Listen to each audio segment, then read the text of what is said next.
Good morning, कैसे हो आप? मुझे उम्मीद है आप खुश होगे और खुश होनी भी चाहिए। आज 21 दिसंबर है, कल 22 दिसंबर है। फाइनली यूपीपीसीएस का प्रीलिम्स का एग्ज़ाम नज़दीक है और आ ही गया है। हम लोगों को डेफ़िनेटली बहुत सारी बातों को ध्यान रखना होगा। सबसे पहले नेगेटिव मार्किंग। प्रीलिम्स के एग्ज़ाम में नेगेटिव मार्किंग है, पेपर 1 एंड पेपर 2 दोनों में। तो नेगेटिव मार्किंग के लिए हमें बहुत ज़्यादा सोच समझ के क्वेश्चंस को अटेम्प्ट करने हैं। मैक्सिमम से मैक्सिमम क्वेश्चन अटेम्प्ट करने की कोशिश करनी है और this is a competition. Light जैसे कि कट ऑफ लास्ट ईयर जितनी आती है उसके हिसाब से नहीं जाना है, बल्कि थोड़ा सा 5-10 क्वेश्चन ज़्यादा करके ही आने हैं, क्योंकि कब किस्मत धोखा दे जाए किसी को भरोसा नहीं। तो इसलिए हमें क्या करना है, हमें क्वेश्चंस अटेम्प्ट्स मैक्सिमम से मैक्सिमम करने हैं, राइट। लेकिन चांसेस ये रखने हैं कि ज़्यादा से ज़्यादा क्वेश्चंस हमें आते हों। गैस वर्क भी करना है, लेकिन गैस वर्क करने से पहले जो है उन क्वेश्चंस को अटेम्प्ट करना है, वो क्वेश्चंस अटेम्प्ट करने हैं जिन पर हम 100% श्योर हों। ओके। इस बार क्या हुआ है कि एग्ज़ाम सेंटर अपने जिस शहर में हम रहते हैं, जैसे मैं आगरा में रहता हूँ, तो आगरा से बाहर अलीगढ़ में डाल दिया है, यहाँ से 90 किलोमीटर दूर। तो सबके साथ ये किया गया है, तो इसलिए हमें क्या करना है, या तो एक दिन पहले पहुँचना है, नहीं तो हमें कोशिश ये करनी है कि जल्दी पहुँचना है। दूसरी चीज़ ये है कि इस बार क्या किया गया है कि एग्ज़ाम हॉल की एंट्री जो है वो आपके 45 मिनट्स पहले ही क्लोज़ कर दी जाएगी। जैसे 9:30 पर एग्ज़ाम स्टार्ट हो जाएगा तो 8:45 पर आपकी एंट्री क्लोज़। क्योंकि इस बार बायोमेट्रिक जो है टेस्ट किया जाएगा, आईज़ एंड थंबनेल को चेक किया जाएगा, तो इसलिए इस बार लंबी लाइन लगनी है एंट्री अपनी सीट पर पहुंचने से पहले। तो स्टूडेंट्स को बेसिकली पहले ही पहुंचना चाहिए और अपने साथ black pen, admit card, 2 photo, passport size photo and जो आइडेंटिटी प्रूफ है, वो आइडेंटिटी प्रूफ आपका ओरिजिनल एंड ज़ेरॉक्स कॉपी साथ में ले जानी है। ओके।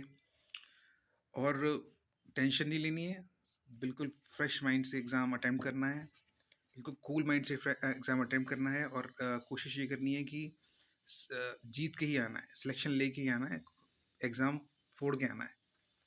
ओके। तो उसमें कोई घबराने वाली बात नहीं है, बिल्कुल टेंशन लेने वाली बात नहीं है, बिल्कुल।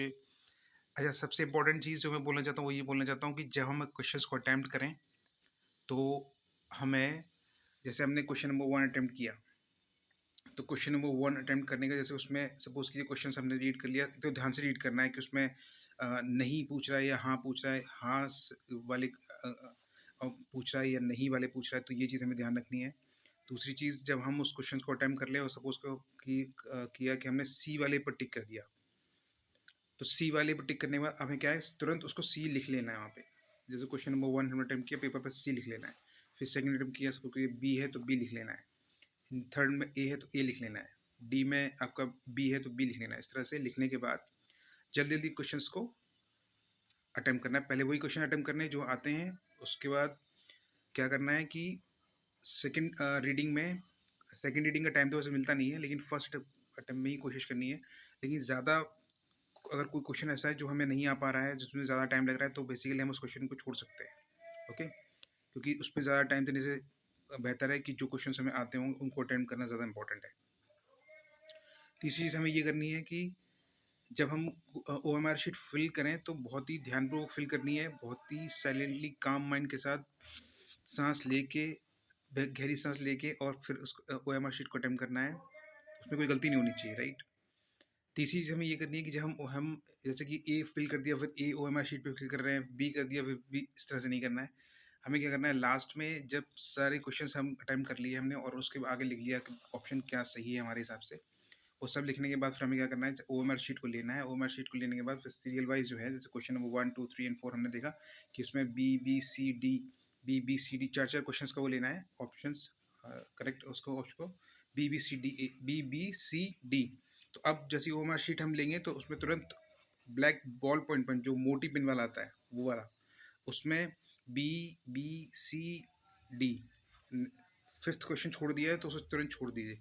6, 7, 8, 9, 10 हमने अटेम्प्ट किया हुआ है, तो उसमें ए बी तो सच ए बी, तो उससे क्या है ना, आपको आपका टाइम बचेगा और आपके जो माइंड पे लास्ट टाइम पे जो प्रेशर आएगा वो प्रेशर नहीं होगा और हम क्वेश्चंस को इजीली अटेम्प्ट कर पाएंगे और फिर हमारे पास समय भी बचेगा।